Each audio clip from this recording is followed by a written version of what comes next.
حضرت سیدنا ابراہیم بن ادہم رحمۃ اللہ علیہ ایک مجلس کے اندر بیٹھے تھے کہ اس کا دوست جو ہے وہ ساتھ گزرا۔ تو ساتھیوں نے کہا کہ ابراہیم بن ادہم، آپ کا اتنا گہرا دوست ہمارے پاس سے گزرا لیکن اس نے سلام تک نہیں کیا، یہ تو بڑی حیرت کی بات ہے۔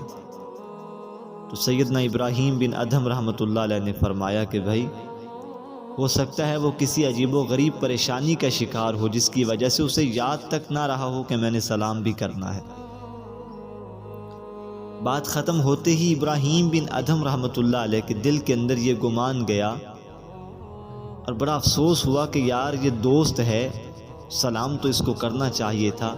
آپ فوراً مجلس سے اٹھے، اس کے پیچھے دوڑے اور اس کو پا لیا راستے کے اندر جاتے ہوئے۔ تو پوچھا، اے میرے پیارے دوست، تمہیں کیا پریشانی ہے کہ تم ہماری مجلس کے پاس سے گزرے، تم نے مجھ سے سلام تک نہ لیا، یہ کیسی بے رخی ہے؟ تو وہ آگے سے سستائی ہوئی آواز میں کہنے لگا کہ اے ابراہیم میرے دوست، اللہ کی قسم مجھے تمہاری خبر تک نہیں تھی، میں ایسی پریشانی کے عالم میں جا رہا ہوں، گھر کے اندر میری بیوی نے بچہ جنا ہے اور ضروریات زندگی کا سامان گھر کے اندر میسر نہیں ہے، اس وجہ سے میں اس سامان کی پریشانی کے اندر اتنا مصروف اور مشغول ہوں کہ مجھے علم بھی نہیں تھا کہ آپ مجلس کے اندر بیٹھے ہیں۔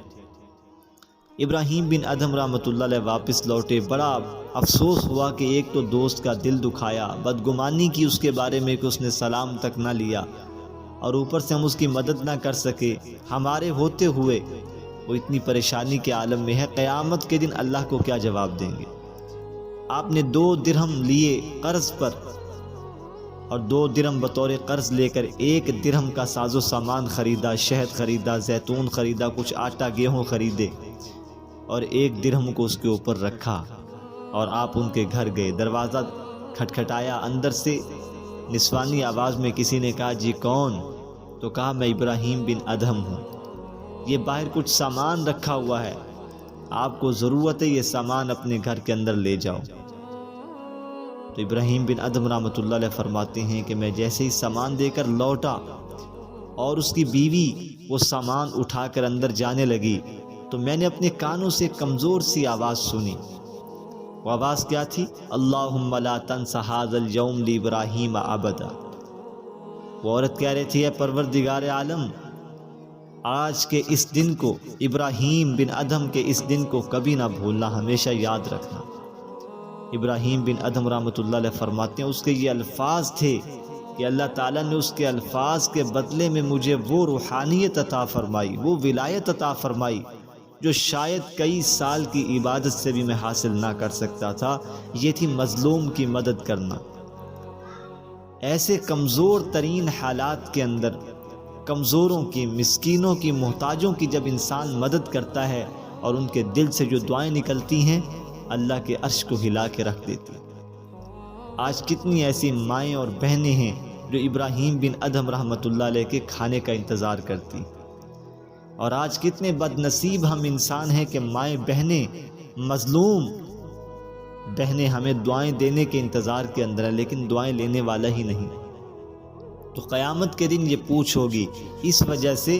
اپنا صدقۃ الفطر، اپنی گندم کا، اپنی جو ہے وہ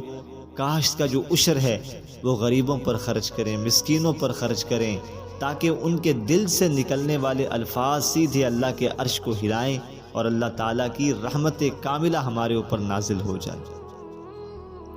اور ایک بہت بڑے اللہ والے تھے، تاریخی، انہوں نے خطبہ دیا اور خطبے میں سب سے مختصر ترین جملہ کہہ کر کہا کہ بھئی صفوں کو سیدھا کرو، میں نے جمعہ پڑھانا ہے۔ اور وہ خطبہ کیا دیا؟ صرف ایک جملہ کہا تھا، فرمایا، لوگوں سنو، کسی بھوکے کا پیٹ بھر دینا، کسی بھوکے کے پیٹ میں 1 لقمہ ڈال دینا 1000 مسجدیں اور مدرسے تعمیر کرنے سے زیادہ ثواب ہے۔ یہ تھا ان کا جملہ۔ آج کتنے غریب ہمارے انتظار کے اندر بیٹھے ہیں، کتنے یتیم بچے ہمارے انتظار کے اندر بیٹھے ہیں، کتنی بیوہ مائیں بہنیں ہمارے انتظار میں بیٹھی ہیں، کیونکہ آئے گا ابراہیم بن ادہم ہماری فریاد رسی سننے کے لیے۔ ہماری آوازوں پر لبیک کہتے ہوئے کوئی ابراہیم بن ادہم آئے گا، تو مسلمانوں، یہ رمضان کا مہینہ ہے، یہ بھوک اور پیاس اس وجہ سے اللہ تعالی ہمیں دیتے ہیں کہ تاکہ تمہیں احساس ہوا لوگوں، ان لوگوں کے بارے میں جن کے پاس کھانے کے لیے کچھ نہیں ہوتا، پینے کے لیے کچھ نہیں ہوتا، ان کو کتنی فکر ہوتی ہے کہ کہاں سے کھائیں گے، کہاں سے پئیں گے۔